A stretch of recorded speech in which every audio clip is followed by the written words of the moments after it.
Hello viewers, আসসালামু আলাইকুম।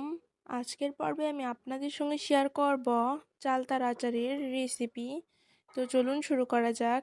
এখানে আমি কয়েকটা চালতা নিয়েছি। এই চালতাগুলো এখন আমি ভালোভাবে কেটে নিব।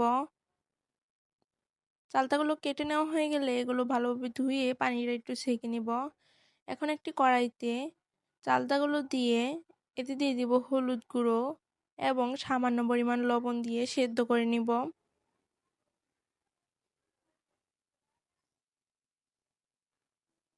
চালতাটা সেদ্ধ করা হয়ে গেলে এর পানিটা ছেঁকে নিব। এখন আমি একটি কড়াইতে তেল গরম করে নিব। তেলটা গরম হয়ে গেলে দিয়ে দিব এলাচ, দারুচিনি এবং তেজপাতা এবং দিয়ে দিব কিছু রসুন কুচি।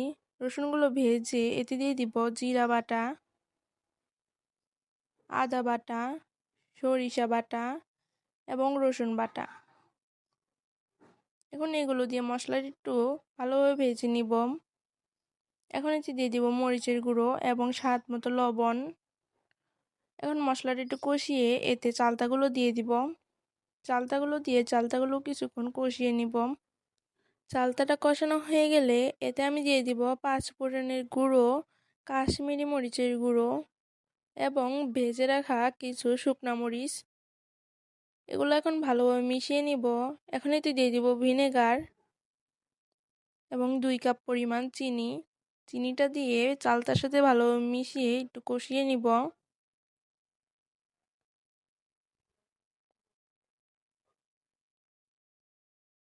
চিনিটার পানি ছেড়ে দিলে তখন এতে দিয়ে দিব আবারও কিছু পাঁচফোড়নের গুঁড়ো।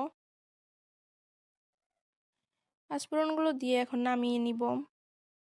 তো আজকে আমার রেসিপিটি এই পর্যন্তই। আপনারা সবাই ভালো থাকবেন এবং আমার চ্যানেলটি সাবস্ক্রাইব করে দিবেন।